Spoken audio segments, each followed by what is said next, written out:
Como meu pai já iniciou, nós estamos falando sobre a mordomia cristã e esse tema fala não que nós devemos sentar na mordomia e esperar a vida passar. Nós já falamos sobre isso no domingo passado, pastor Norberto, de uma maneira muito bonita, mas sim que nós temos que administrar, fazer alguma coisa com aquilo que Deus confia a cada um de nós. E o tema dessa noite, esse vai vir daqui a pouquinho, pode deixar aí. Nós estávamos pensando junto com os pastores, já tem no mínimo 6 anos que não se fala sobre esse tema aqui. 6 anos, desde que eu estou aqui, não lembro de nós termos uma mensagem especificamente sobre esse tema, onde a gente explica como é que funciona, por que isso existe, porque é um tema que às vezes a gente acaba tendo um pouco de receio de falar, receio de até ser interpretado de uma maneira equivocada. As pessoas têm o costume às vezes de engavetar umas às outras, sabia? Todos nós colocamos o outro na gaveta. Quando nós temos algumas gavetas e quando a gente começa a ouvir alguém falar, a gente fala, esse aqui faz parte desse grupo aqui, coloca nessa gaveta, aquele ali deve ser desse tipo, ele pertence a esse grupo. E infelizmente, quando se fala nesse assunto que nós vamos falar hoje, as pessoas acabam engavetando alguém de uma maneira errada, sem ouvir até o final. E para começar, eu quero o último tipo de crente, pode colocar. Eu quero começar um pouquinho com uns exemplos que vocês não vão esquecer. Sabe que existem vários tipos de crente?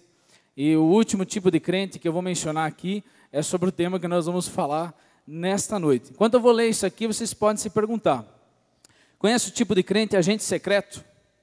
Ninguém sabe que ele é crente. Bem quietinho.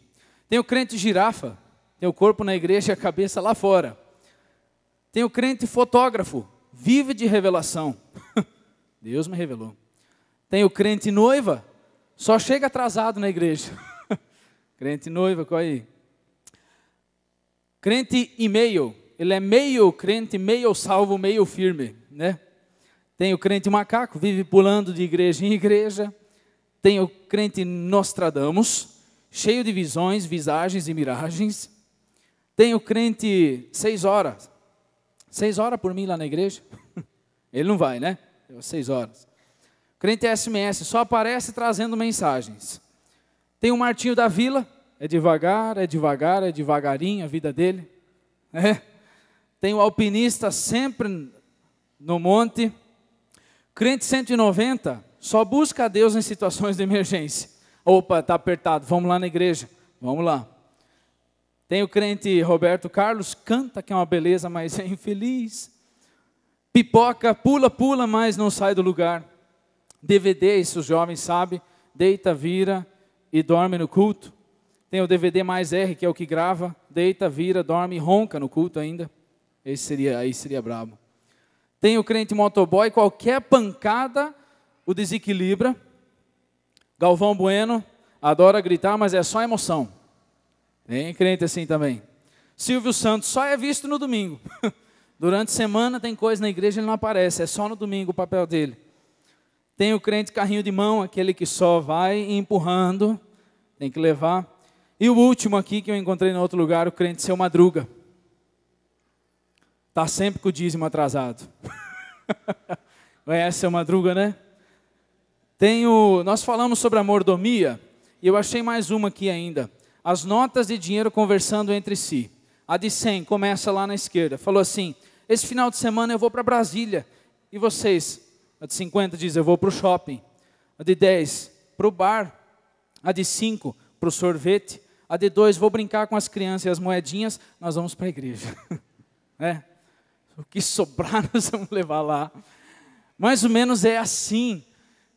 As coisas funcionam. Infelizmente, eu até queria começar isso aqui, porque quando se fala, eu peguei isso aqui até para eu ficar mais tranquilo aqui para começar a mensagem, sabia? Aí eu dou uma relaxada. Porque quando se fala sobre esse assunto, as pessoas, como eu falei, às vezes acabam mal entendendo, mas a nossa função como pastor é explicar toda a verdade bíblica. Nós não somos pastores para agradar vocês com nossas palavras, sabia? Assim como o pai não existe só para fazer o filho feliz, também para corrigir, para ensinar a verdade, o pastor também tem que ensinar toda a verdade. E hoje nós vamos falar sobre o plano financeiro divino. O dízimo é o plano financeiro divino. E eu tenho, quando se fala sobre esse assunto, eu tenho às vezes um medo. Não devemos ter medo de falar sobre uma verdade bíblica, mas o meu medo às vezes é que aquele que já é fiel, depois de uma mensagem ainda quer fazer mais do que ele pode. Porque tem aquele, quando ele tem um senso de necessidade, ele quer dar às vezes mais do que ele pode. E o meu medo às vezes é que esse ainda saia querendo fazer mais do que deve, enquanto o outro, que nem está aí com o tema, sai do mesmo jeito que entrou. Então minha oração hoje é a seguinte: que aqueles que são fiéis naquilo que eu vou falar, que entendam ainda melhor por que fazem isso, por que nós damos o dízimo. E que aqueles que talvez tenham um conceito errado, que possam corrigir e aprender isso aqui de uma maneira bíblica e correta. Esse é o meu desejo para essa mensagem. Amém? Vamos começar orando? Feche seus olhos. Deus, eu te peço que nos instrua nos próximos minutos a estarmos realmente entendendo isso que a tua palavra diz. E se a tua palavra diz, é porque é importante. Não queremos deixar nada de lado. Queremos aprender e seguir todos os mandamentos e propósitos que a tua palavra tem com a nossa vida. Abra os nossos corações e a nossa mente para essa palavra, em nome de Jesus. Amém. Amém. Bom, para começar, eu quero começar comparando esse sistema financeiro de Deus, bíblico, para sustentar a igreja. Muitas pessoas entram aqui e falam: nossa, como é que tem toda essa estrutura? Eu falo, bom, é uma coisa que a Bíblia chama de dízimo. E eu quero que todos entendam nessa noite o porquê do dízimo. E existe uma palavra muito moderna que se usa no meio econômico. Muitas palestras são dadas a respeito desse termo, que é meio moderno, assim, meio novo, que se chama sustentabilidade. Sustentabilidade. Uma empresa tem que ser sustentável, um negócio tem que ser sustentável. O que quer dizer isso? O dicionário traz o seguinte: é uma característica ou condição de um processo ou de um sistema que permite a sua permanência. Sustentabilidade quer dizer uma coisa surge, ela tem que também permanecer. Não adianta surgir e no mês que vem não saber como que vai continuar. Uma empresa tem que ter uma sustentabilidade. E se você parar para observar, Deus criou todo o universo, sua maneira de criar as coisas foi dentro de sistemas sustentáveis. O mundo funciona sem que Deus tenha que colocar o dedo hoje aqui. Já parou para pensar? A terra começa a secar, puxa, precisava de chuva. Essa terra seca é porque a água que estava ali, a umidade já evaporou, já foi para o céu, começa a formar nuvens de chuva, vem a água de novo cristalina, limpa, que novamente traz umidade para o solo. O que sobra vai para os rios, que de novo vai para os mares, que daí de novo evapora, vira-se nuvens, e assim tem um processo sustentável. O mundo, ele funciona sozinho. Se nós pararmos para pensar, Deus não precisou, depois da criação, colocar nenhum ml de água a mais no mundo. A mesma água que nós tomamos hoje é a água que Deus criou. Ela já passou por processos, talvez algum dia ela estava no outro continente, hoje está aqui, mas é um sistema sustentável. E quando nós mexemos na natureza das coisas, quando o ser humano acha que pode manipular o caminho da água, o caminho das coisas sustentáveis que Deus criou, aí é que nós começamos a entrar em problemas com o meio ambiente. Existem várias coisas que Deus fez e a gente nem pensa. Por que é tão importante? Já pensou na decomposição? Quando nós morremos, nosso corpo apodrece, vira pó de novo. E a princípio poderíamos ser usados para adubo também, sabia? O nosso corpo serviria, mas isso não seria ético, a gente não faz isso com seres humanos. Mas o nosso corpo, ele some. Imagine se Deus não tivesse feito só a decomposição. Quantos milhões de corpos nós não teríamos estendidos sobre a terra? Seria impossível viver aqui. Mas Deus fez algo sustentável, isso aqui vai funcionar assim e não vai causar problema nenhum. Então, toda vez que Deus cria alguma coisa, Ele cria isso sustentável. Amém? Estão comigo? Agora Deus cria a igreja, uma organização, um órgão, um corpo, que vai ajudar as pessoas a seguirem fiéis a Deus, isso tem que ser sustentável. Tem que ser de uma maneira que possa continuar, como meu pai falou, ainda por muitos anos. Alguém tem sustentado essa igreja até aqui. E ela tem um sistema de sustentabilidade já muito antigo. E o dízimo, que é a palavra, inclusive ali dá para ver, 10% daquilo que nós recebemos, o dízimo é uma maneira que Deus colocou já muito antigamente, lá atrás. Às vezes a gente pensa, não, isso é coisa que Jesus inventou, não. Moisés, não, já antes, lá no pai Abraão.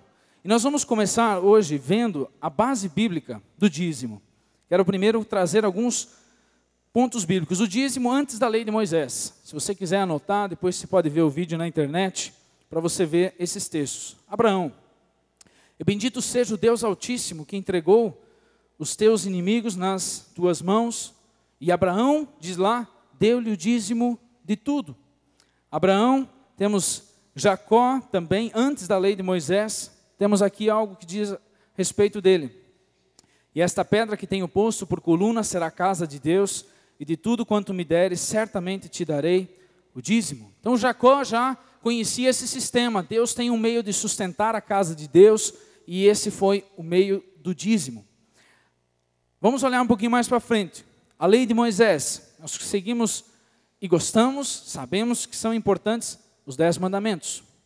Junto dos 10 mandamentos, tem toda a lei de Moisés, que ele colocou algumas coisas para que pudesse funcionar todo o processo do templo, os sacerdotes, como que isso tudo teria que ser sustentado. E lá diz assim, Levíticos 27:30, todos os dízimos da terra, seja dos cereais, seja das frutas, das árvores, pertencem ao Senhor, são consagrados ao Senhor.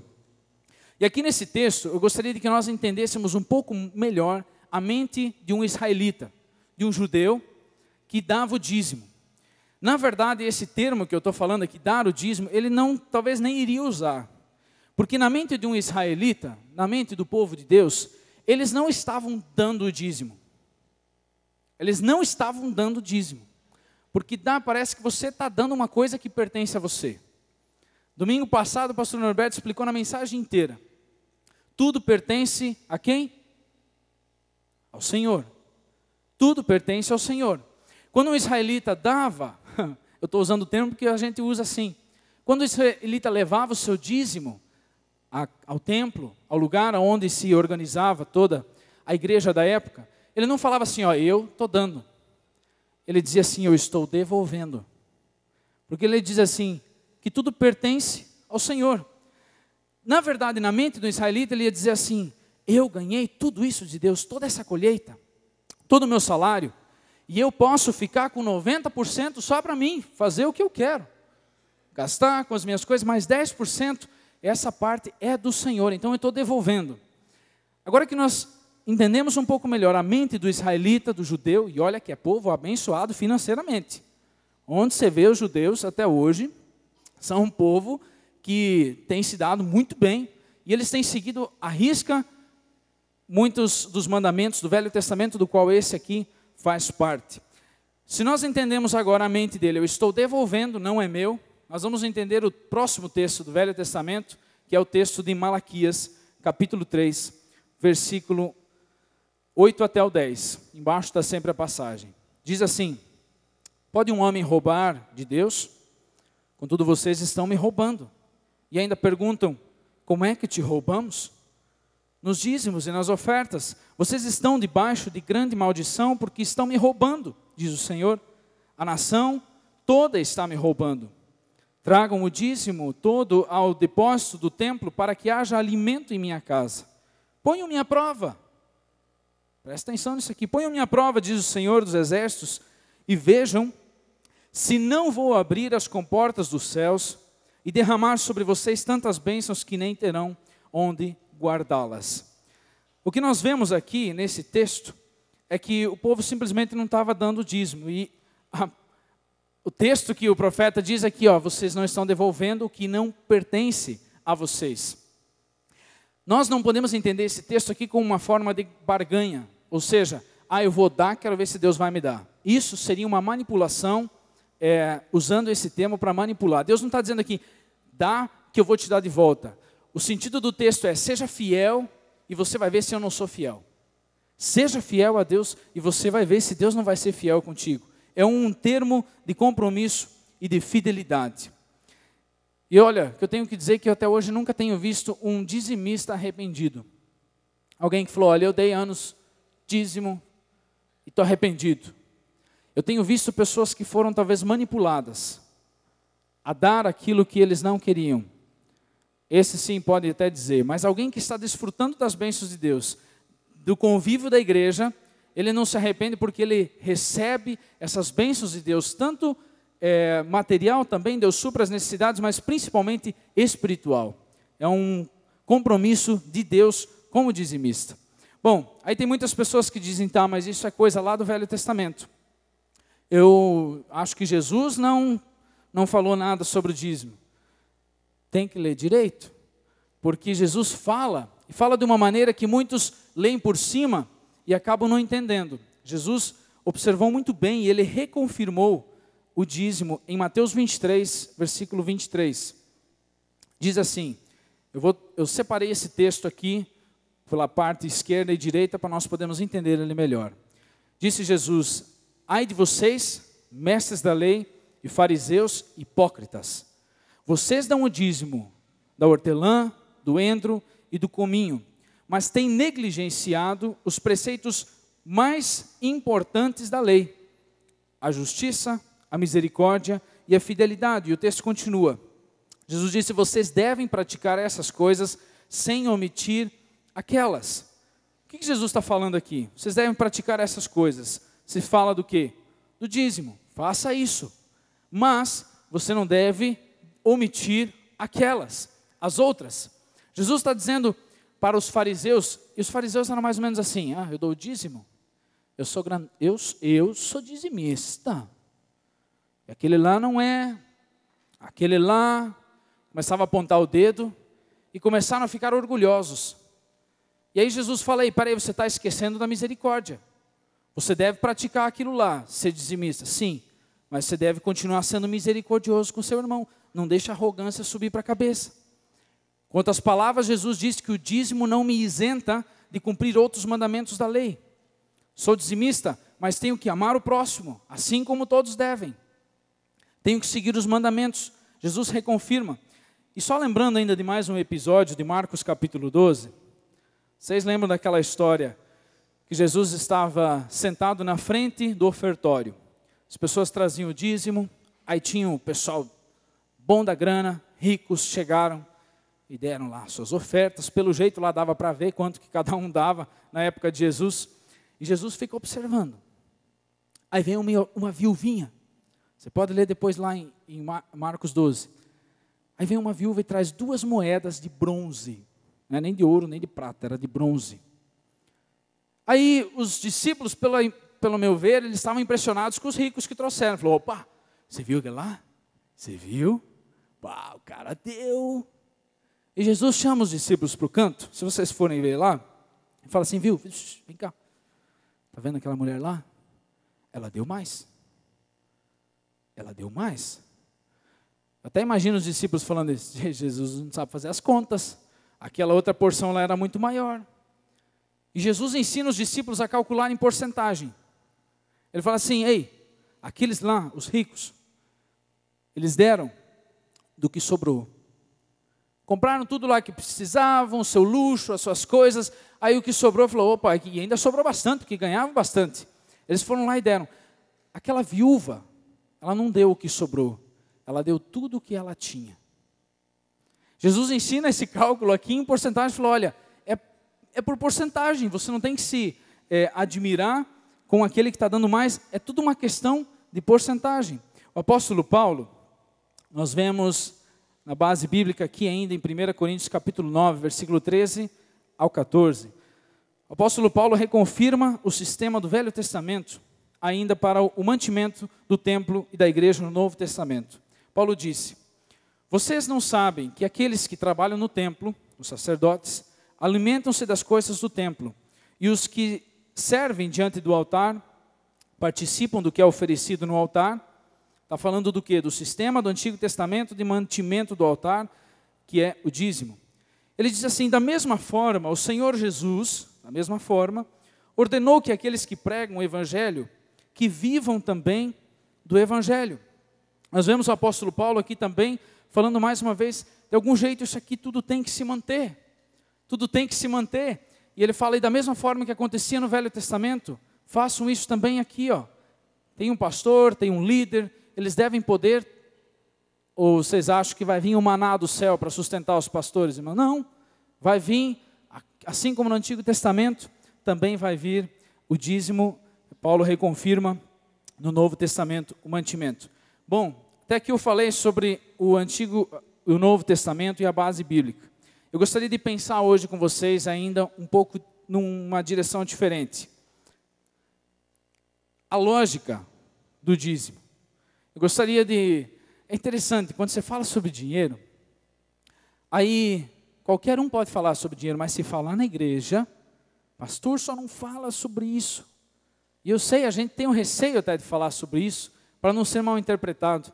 Mas a gente sabe que todo mundo tem que se manter, e para pagar as contas precisa de dinheiro. Mas a igreja, não, a igreja tem que achar outros meios, não dá para falar sobre isso. Qualquer clube precisa se manter. E sabe como é que os clubes se mantêm, além dos patrocinadores? São os torcedores que vão lá no estádio. Eu pago 30 para assistir, quero ver o cara correndo atrás da bola. Eu pago, é importante. Tem gente que paga mensalmente uma ajuda para o seu clube. Tem carteirinha ainda. Eu pago, aquele cara deve receber 200 milhões por mês. O cara é bom mesmo. É importante para ele. E ele sabe que o clube precisa de dinheiro. Um clube qualquer que você vai visitar, que tenha uma piscina, que tenha alguma coisa que tem que ser mantida, você vai chegar lá, você vai saber, aqui tem algum custo. Agora a igreja não pode ter custo nenhum, a igreja tem que viver do céu. Ah, eu gostaria que tivesse uma árvorezinha de dinheiro aqui no quintal. Mas segunda-feira eu olho no pátio inteiro, não tem. Para pagar as contas, não tem. A igreja é uma coisa lógica, ela tem que se manter por todo o trabalho que é feito, todo o trabalho que é realizado na igreja, tem que ser mantido. Uma coisa óbvia, uma vez 2 homens estavam dentro de um avião, voando sobre a Europa, e eles começaram a conversar sobre a sua família, seu trabalho. Aí um perguntou para o outro, você faz o quê? Ele falou, eu trabalho numa empresa, estou viajando a trabalho. Aí ele perguntou para o outro, e você, o que você faz? Ele pensou, eu vou explicar bem o que eu faço. Bom, eu trabalho numa multinacional. É mesmo? Sim. Temos representantes em todos os países, quase todos os países do mundo. Nossa empresa ainda não tem em alguns países por causa do idioma, mas nós já estamos treinando gente para conseguir chegar lá e colocar a nossa empresa naquele país também. Nossa, que interessante, mas que negócio é esse? Ele disse assim, bom, nós temos a função de cuidar de pessoas. Cuidar de pessoas? Sim. Nós cuidamos de pessoas que têm dificuldade, se tem dificuldade às vezes com drogas, nós ajudamos adolescentes, ajudamos jovens, nós temos palestras para treinar casais, para se entender no relacionamento, nós ajudamos pessoas. Que interessante, eu nunca ouvi falar dessa empresa, mas como é que funciona, o que vocês fazem mais? Ele falou, olha, na verdade, nossa empresa começa desde criança, nós começamos a acompanhar a pessoa desde criança, no seu psicológico, na sua vida, cuidando da alma da pessoa. Quando a criança cresce, nós temos um trabalho que cuida de crianças. Quando ela cresce, acompanhamos na adolescência, nessa fase crítica. Temos profissionais que trabalham com adolescentes, que foram treinados para isso, durante 4 anos de estudo. Nossa! Cuidamos também quando eles são jovens. Acompanhamos na juventude. Na verdade, o nosso trabalho de nossa empresa termina com a pessoa só quando ela morre. E ali ainda, nós damos assistência às pessoas enlutadas da família. Nós cuidamos dela. Caramba! Eu nunca ouvi falar dessa empresa, não. E como é que vocês sustentam tudo isso aí? Olha, é difícil acreditar, talvez, mas ela é toda sustentada por ofertas. E pessoas que decidiram mensalmente investir nesse nosso trabalho. Minha nossa, agora por favor me conta. Qual que é a sua função e qual que é o nome dessa empresa? Ele falou assim, ela é chamada de igreja e eu sou pastor. Entenderam? Ele falou assim, se eu tivesse falado para você logo no início que eu sou pastor, você talvez teria achado é o cara que prega lá no domingo. Mas nós acompanhamos as pessoas de pequeno até ficarem adultas, em todas as suas lutas da vida. E o nosso trabalho é mantido por voluntários. Quando pensamos em outra empresa, logo achamos justo falar sobre dinheiro, mas a igreja, muitas vezes achamos que não. Uma vez alguém disse que a Europa, antigamente, ela tinha um número muito maior de fiéis nas igrejas. As pessoas estavam na igreja, estavam investindo nas igrejas, com seus dízimos. Existia um número muito maior de pastores, de padres na Europa. E hoje em dia as pessoas já não vão mais tanto e esse dinheiro já não é mais investido na igreja. E alguém disse que todo o dinheiro que não se gasta hoje mais com igreja, a Europa está gastando em psiquiatras e psicotrópicos, remédios que têm que ajudar as pessoas a sair de suas depressões. Agora nós temos que lembrar de alguma coisa. O trabalho do psiquiatra, admiramos, às vezes nós até precisamos de ajuda. Ele é um trabalho curativo. Quando o problema já surgiu, ele vai tentar resolver. A igreja trabalha já no preventivo, para que ninguém nem precise chegar a tal ponto. E como é belo quando alguém pode dizer, meu testemunho é que eu sou cristão e sempre fui, e não precisei cair nas drogas. Esse é o nosso objetivo. A igreja trabalha para ajudar pessoas em todas as suas áreas. Outra coisa lógica que eu entendo no dízimo é que ele é alguma coisa igual para todos. Igual para todos. Ninguém vai ter que dar mais que o outro. Percentual. Cada um vai dar sempre aquela quantia. Você ganhou 100, você vai dar só sobre os 100. Não vai dar mais do que isso. Aquele que ganhou 10 mil, se ele vai dar 1.000, ele vai estar dando a mesma coisa do que o que ganhou 100 e está dando 10. Todos vão dar sempre a mesma coisa. Esses dias até brinquei com a equipe de louvor, nós falamos que queremos que o pessoal dos ministérios seja um exemplo, principalmente na questão do dízimo. Eu falei, eu quero treinar vocês, quero que vocês entendam e sejam fiéis no pouco, para que o dia que vocês ficarem milionários, continuem sendo fiéis aqui na igreja, para que nós possamos nos manter, porque não tem diferença nenhuma. Se alguém ganha muito e dá bastante, Jesus viu isso claramente. Eu não esqueço, eu era adolescente nessa igreja, e na época, houve uma doação maior para a igreja, e eu fiquei impressionado com aquilo, e nós estávamos num grupo assim, de adolescentes e adultos, e eu estava ali, conversando com o pessoal, eu falei, puxa, que bacana, o irmão doou tanto para a igreja. Aí um do grupo, que era um adulto, jogou um balde de água fria em cima de mim. Falei, isso aí é bonito mesmo que ele doou bastante, mas eu vou te dizer uma coisa, é só porcentagem. Ele ganha mais. Se nós ganhássemos mais, nós também daríamos mais. Falei, é verdade. É só uma questão de porcentagem. Hoje esse irmão, sem mencionar o nome, ele tem um salário já bem melhor. E ele continua fiel, como ele falou para mim aquele dia. Eu não me esqueço disso. Deus abençoa. E é uma coisa igual para todos. Outra coisa, o dízimo, eu creio, é sustentável para quem dá. Eu me irrito quando às vezes pastores ou algum, sei lá, líder religioso fala, dê tudo que você tem e sirva ao Senhor. A Bíblia não fala isso. A Bíblia ensina a 10ª parte, porque se ele der tudo, amanhã ele vai estar quebrado e a igreja vai ter que sustentar o cara. E não é isso que a gente quer. Ele é uma coisa sustentável. Eu conheci já gente que falou, eu vou dar 30%.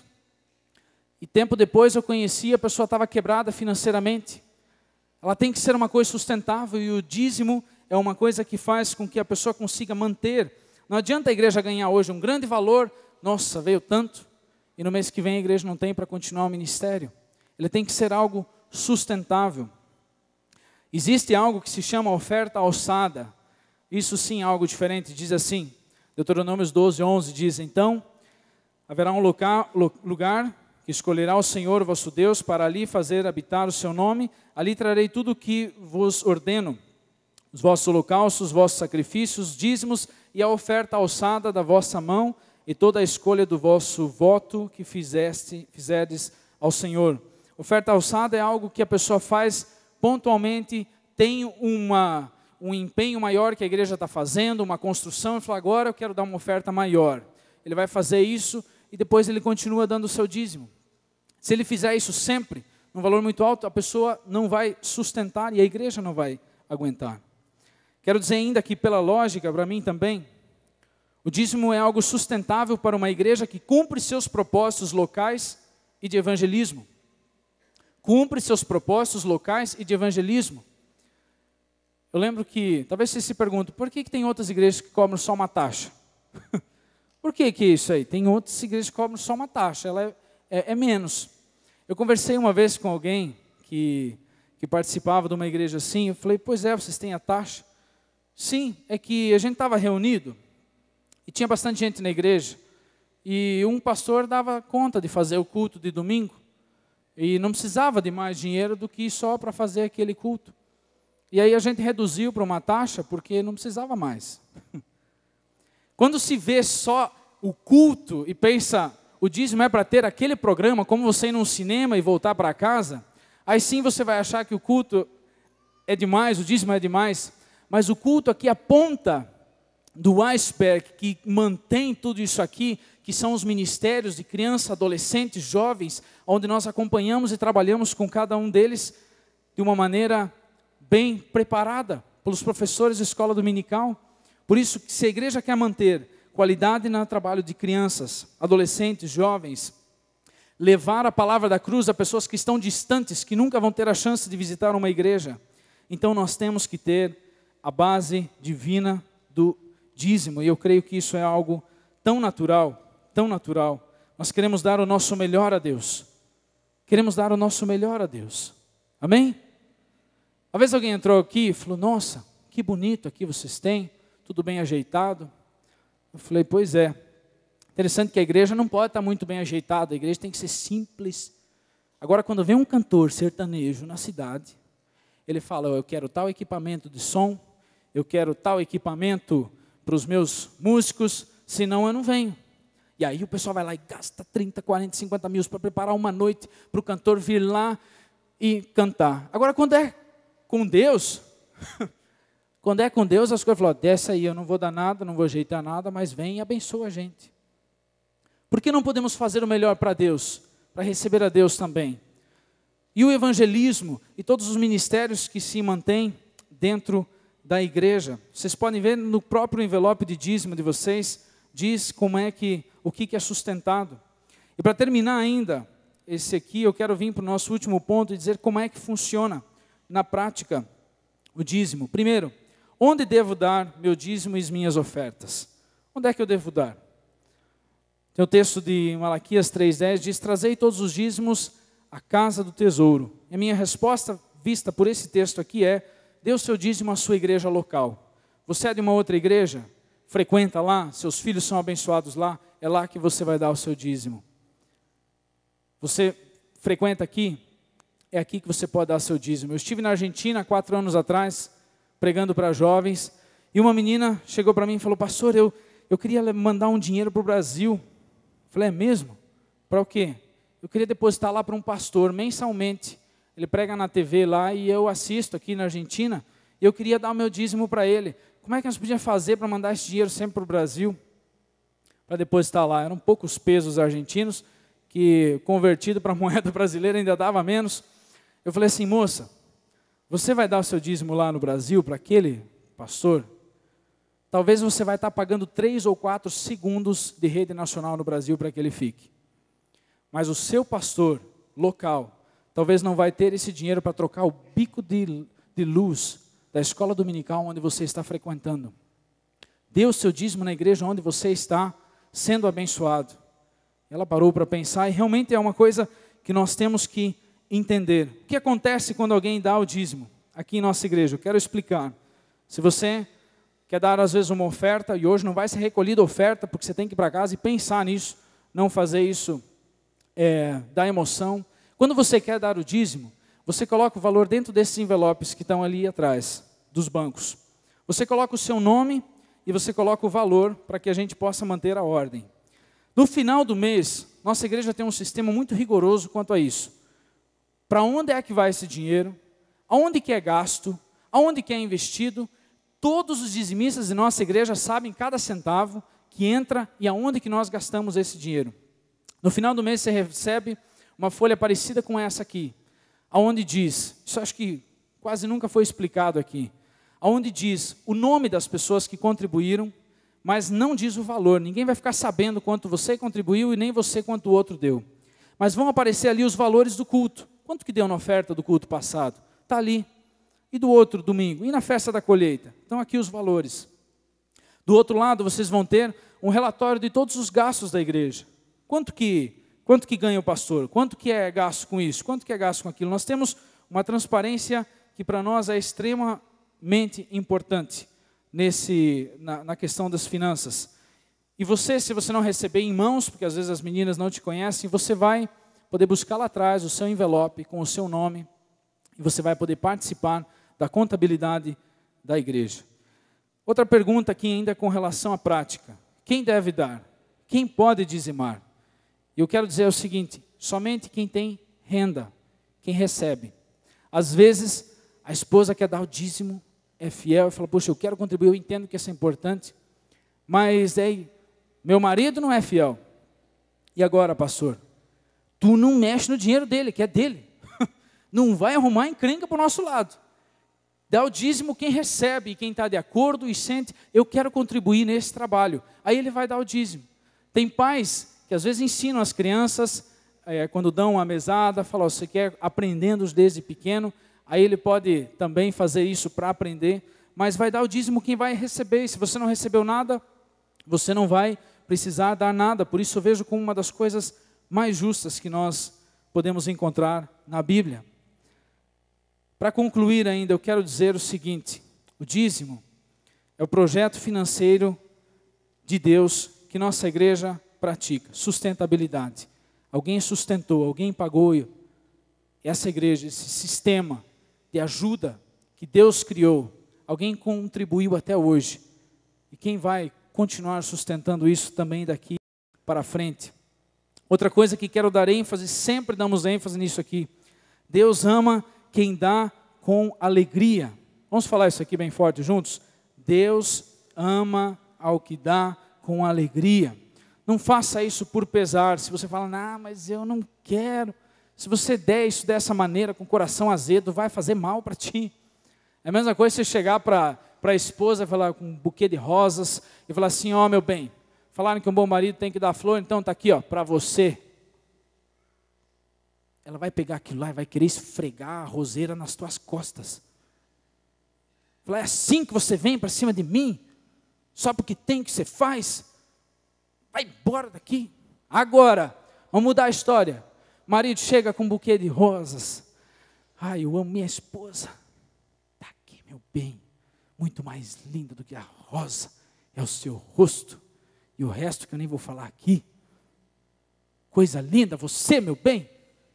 Ela vai pegar aquela rosa e vai falar, eu te amo, e a recompensa vai vir, quem sabe, no mesmo dia. Está entendendo? Agora, dá o dízimo azedo, está lá, Deus está aqui. Não entende isso aí? Você não vai ser abençoado. Não faça daí. Agora, chegue na igreja, diga, Deus está aqui. Eu quero sustentar esse trabalho que salvou a minha vida, salvou minha família, e eu quero que salve meus filhos. Faça isso, você vai ver se Deus também não vai receber e falar, deixa para mim. Deixa para mim que você vai ver que quer ser abençoado. Faça sempre, dê com alegria, senão deixa quieto. Para terminar, uma experiência. O pastor Nelson, lá em São Paulo, pastor da igreja, contou uma história de uma faxineira que era muito fiel no seu dízimo. E ele disse que toda vez quando ela ia dar o dízimo, ela recebia notas de 2, 5 e 10 reais do seu salário muito amassadas. As notas eram feias. A patroa dela acabava dando umas notas feias. E essa senhora de sua igreja, ele contou como ela pegava essas notas. Às vezes, quando eram muito feias, ela ia até o banco. Falava, poderia trocar essas notas aqui? Eu queria umas notas limpas, mais novas. O bancário falou, mas por que, senhora? Porque isso aqui é para o meu dízimo. É o melhor investimento que eu faço na minha vida. Eu quero umas notas limpas, bonitas. Aquilo me marcou muito, porque não importa a quantidade que você vai estar dando, o que importa é o percentual. E o que importa principalmente é o teu coração. Como é que você dá o dízimo? De qualquer jeito, isso aqui é o resto, aquelas moedinhas lá, está sobrando aqui. vai para a igreja. Não faça isso. Quando você fizer, faça com amor. Pegue esse dinheiro e quem sabe agradeça antes e diga: Deus, obrigado que eu posso dar isso aqui. Que isso aqui seja bênção na minha igreja. Que jovens, adolescentes, literatura possa se transformar disso aqui e possa salvar vidas assim como salvou a minha. Eu gostaria de que você fizesse isso com amor pela mensagem da cruz. É bastante nós darmos para Deus de volta a 10ª parte. Vamos lembrar que Ele deu o seu Filho em favor de nós. E vamos falar: eu quero que essa mensagem seja uma mensagem que atinja outros e eu quero fortalecer esse ministério. Peço que vocês fiquem de pé e eu quero terminar orando ainda por vocês, pela igreja, pelas finanças da igreja. Senhor nosso Deus e Pai, eu quero te agradecer por essa noite. Quero te agradecer que a mensagem da cruz chegou até aqui, chegou até os nossos corações. E eu quero te pedir que essa mensagem da cruz não venha a parar de ser transmitida jamais por falta de finanças. Quero interceder, Senhor, pela vida dos nossos membros da igreja, que o Senhor abençoe todos aqueles que contribuem com alegria. Deus, faça com que sintam realmente que fazem parte da maior empresa de organização que ajuda pessoas nesse mundo, não só aqui nesse mundo, mas ajuda a herdar a vida eterna. Deus, eu quero orar também agora pelas pessoas, quero pedir pelas pessoas que talvez até aqui nunca ajudaram, nunca foram dizimistas. E se nesse momento essas pessoas sentem em seu coração que falharam, eu te peço, Senhor, que perdoe e traga paz a esses corações. Mas que daqui para frente possamos ser uma igreja que honra esse ministério feito com tanto suor, com tanto amor, por pastores e por ajudantes dos ministérios. Que a tua igreja seja honrada toda vez que alguém contribui, que esse dinheiro possa ser bem investido. Eu te peço por sabedoria a nossa administração geral da igreja, que possamos aplicar lá onde realmente iremos conseguir salvar ainda mais pessoas, mais jovens, adolescentes, quem sabe presidiários, através da literatura. Que o ministério nunca pare por falta de amor, nosso Pai. Essa é a minha oração em nome de Jesus. Amém. Amém. Amém. Obrigado. Que Deus abençoe a palavra em nossos corações. E perdoe-nos, irmãos. Perdoe-nos porque nós, como pastores, talvez não temos sido fiéis pregando o que deve ser pregado. E talvez temos privado de bênçãos para a vida de vocês, porque nós não tivemos coragem de falar daqui da palavra que precisa ser pregada. Lamentavelmente, no Evangelho, há pessoas que se aproveitam deste tema e se enriquecem. E por esse motivo, muitas vezes, a gente evita para não ser também confundidos e achados que somos da mesma laia, né? Mas não é assim. Vocês conhecem a gente e Deus vai abençoar. Por isso, vamos seguir fiel ao nosso Deus e vamos a fazer a nossa parte com amor, como temos ouvido. Vamos finalizar cantando: diz: vem, ó Senhor, em mim habitar, pois quero ser um templo teu. Quando eu sair deste lugar, que Jesus permaneça indo comigo. Amém?